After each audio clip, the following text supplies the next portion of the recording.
I'm sitting on the porch watching my grandson play basketball in the driveway, and he just stops, puts the ball down and walks over with this expression I've never seen on his face before. Not frustrated, not upset, just hollow, like someone pulled the plug on something vital inside him. He's 16. I ask if he's okay and he nods. I ask if he wants to talk and he shakes his head. Then, after what feels like forever, he says something that hasn't left me alone since. He says, "Grandpa, do you ever wonder if any of this actually means anything? I'm Robert, and I'm 87 years old.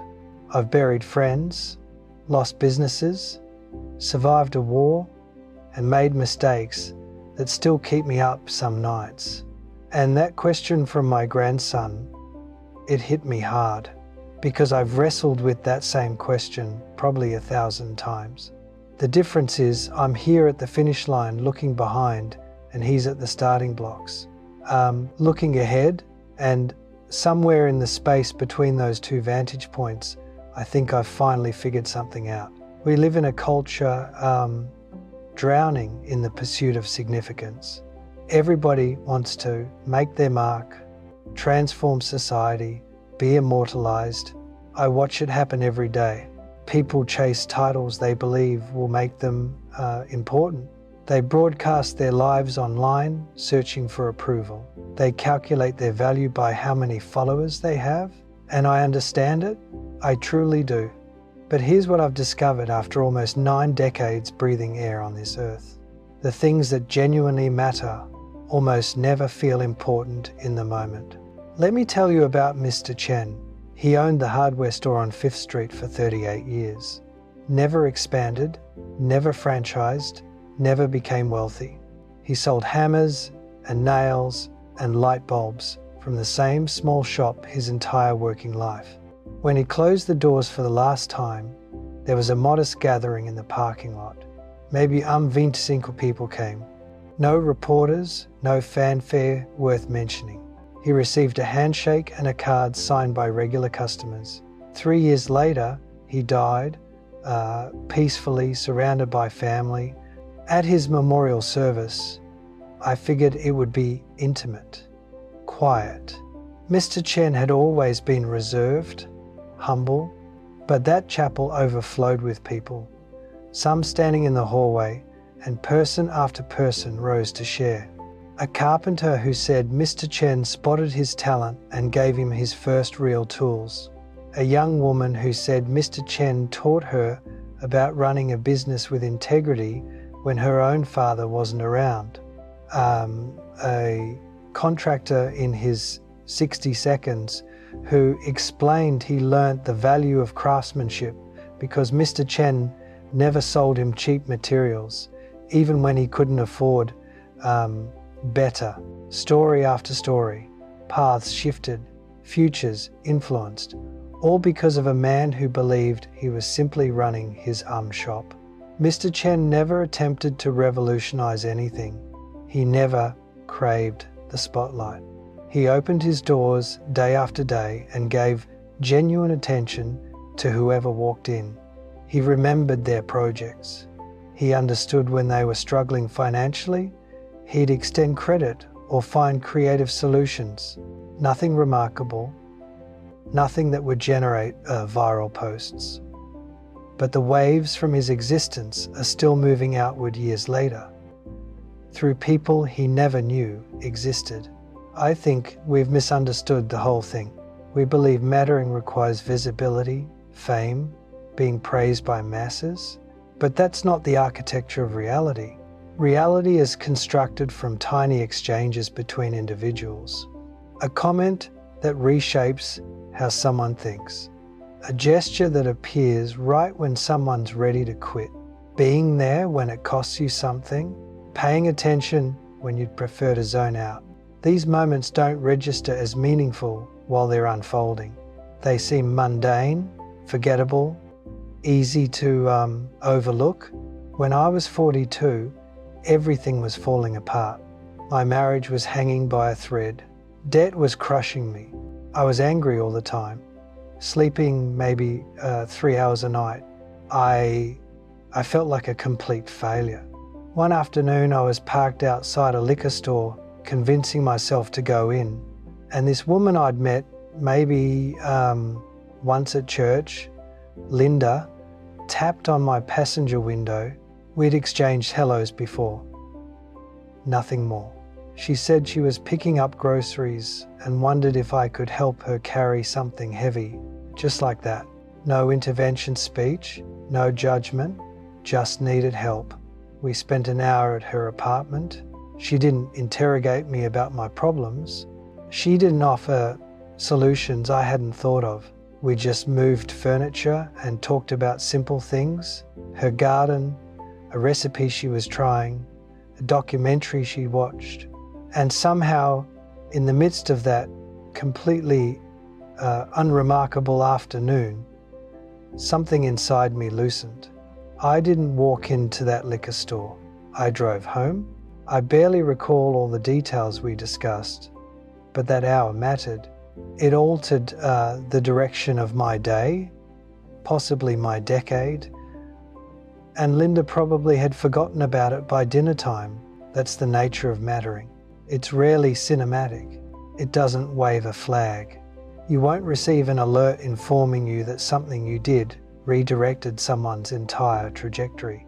Usually you'll remain clueless. You'll do something that registers as minor in your mind, and it'll be foundational to someone else. And you'll continue on believing it was meaningless. My wife Catherine used to bake bread, not professionally, just because she enjoyed it. She'd bake extra loaves and bring them to neighbours. She'd drop off fresh bread to the elderly folks on our street. She'd leave loaves for the mail carrier, the garbage collectors, anyone who came to mind. I used to joke with her about it. I'd say, "Kath, you know, they sell bread at the store, right?" She'd laugh and keep baking. After she passed, I discovered notes and cards people had saved from her. And in nearly all of them, someone wrote about how much her bread meant, how it arrived on their worst days, how they'd never forget her kindness. She wasn't attempting to matter. She was just sharing what she loved, but she mattered profoundly. Here's what I wish someone had explained to me when I was younger. Your existence doesn't need to be spectacular to have meaning. Actually, it probably shouldn't be.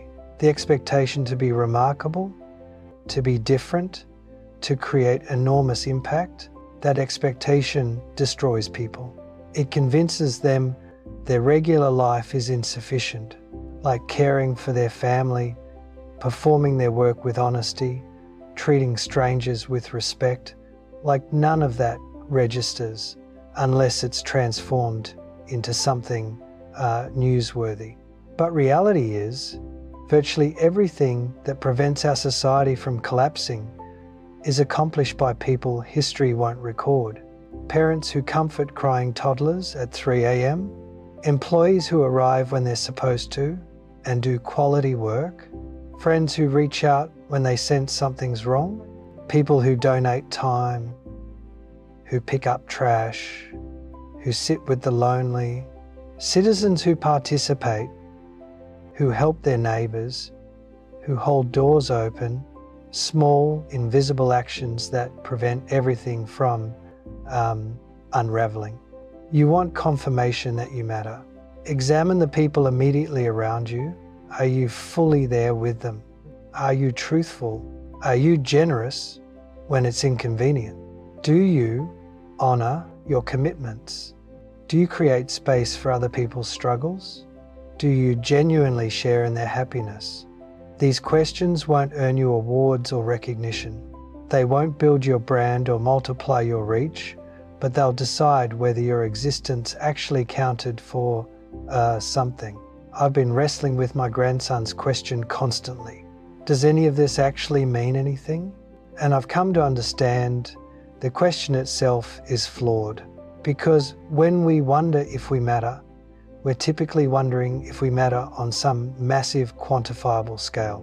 if we're significant, powerful, extraordinary. But mattering doesn't function that way. Mattering is softer. It's more intimate.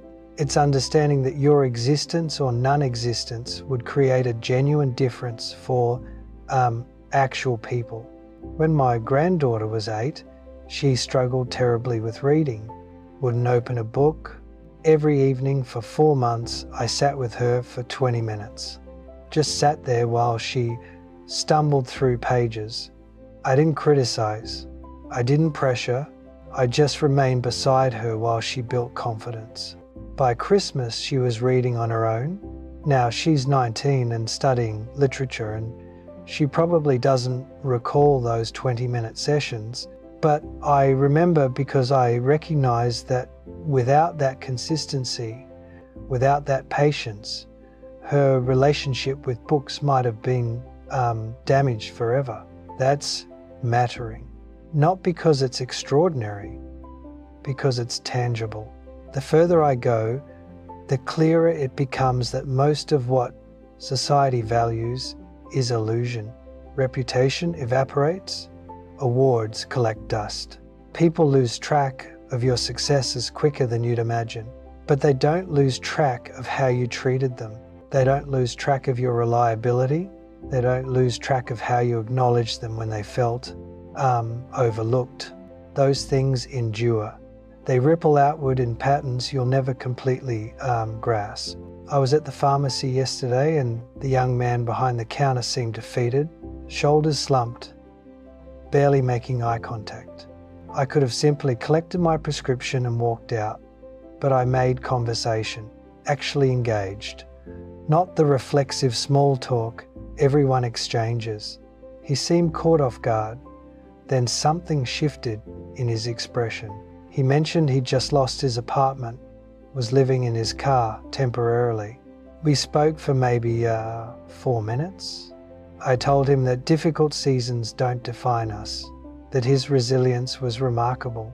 Before I left, he said it was the first real conversation he'd had in weeks. Will that exchange revolutionize anything? Absolutely not. Did it matter to him right then? I believe it did. So here's my response to my grandson, and perhaps to you. What you do matters, but almost certainly not how you expect. It matters in the unremarkable moments, the unglamorous ones, the ones you won't photograph or highlight on social media. It matters when you select compassion over frustration, when you speak truth even when deception is more comfortable, when you assist someone even though nobody's keeping score, when you remain, when walking away would be easier. Your life doesn't need to be extraordinary to matter.